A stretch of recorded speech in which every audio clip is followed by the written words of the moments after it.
చంద్రబాబు నాయుడు నోరు తెరిస్తే చాలు వైసీపీ వాళ్ళకు పనులు చేయొద్దని అంటున్నారు. వాళ్ళకు పనులు చేయడం అంటే పాముకు పాలు పోసి పెంచడమే అని తన వాళ్ళను చంద్రబాబు హెచ్చరిస్తున్నారు. సీఎంగా ఇలా మాట్లాడడం తప్పనే విమర్శ కూడా వెలువెత్తుతోంది ఇప్పుడు. అయినా చంద్రబాబు ఖాతరు చేయడం లేదు. ఎవరేమనుకున్నా పర్వాలేదు.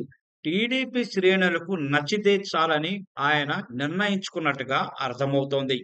కానీ ఆయన అర్థం చేసుకోవాల్సిన ప్రధాన విషయం ఇప్పుడు ఒకటి ఉంది. తమ ప్రభుత్వం ఏర్పడిందే కానీ ఒక్క పని కూడా కాలేదన్న అసంతృప్తి ముఖ్యంగా టీడీపీ శ్రేణుల్లో తీవ్రంగా ఉంది. జనసేన వాళ్ళలో ఇదే అభిప్రాయం కూడా లేకపోలేదు. టీడీపీ శ్రేణుల అసంతృప్తిని పోగొట్టేందుకు సీఎం చంద్రబాబు వాళ్ళకు ఏం పనులు చేస్తారో చెప్పాలి. టీడీపీ వాళ్ళ పనులకే దిక్కులేదు. వైసీపీ వాళ్ళను ఉద్ధరిస్తున్నారని చంద్రబాబు అనడం విచిత్రంగా ఉందని టీడీపీ నాయకులే ఇప్పుడు ఆగ్రహం చేయాల్సిన పరిస్థితి కూడా అక్కడ కనిపిస్తోంది.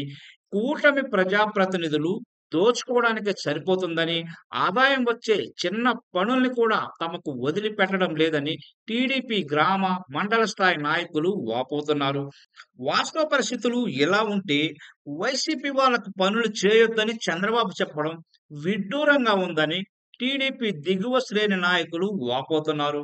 9 నెలల్లో టీడీపీ క్యాడర్‌ని పట్టించుకోలేదని, ఇకపై వాళ్ళకే ప్రాధాన్యమిస్తానని ఇటీవల చిత్తూరు జిల్లా పర్యటనలో చంద్రబాబు అన్న మాటల్ని వాళ్ళు గుర్తు చేస్తున్నారు. స్వయంగా తానే పార్టీ శ్రేణుల్ని పట్టించుకోలేదని అన్న తర్వాత ఇక శత్రువుగా చూసే వైసీపీ నాయకుల పనులు ఎవరు చేస్తారనే బాబు మాటలు మానసికంగా సంతృప్తి పరచడానికే తప్ప రూపాయి ప్రయోజనం కలిగించేవి కావని తమ్ముళ్ళే ఇప్పుడు గుసగుసలాడుకుంటున్నారు.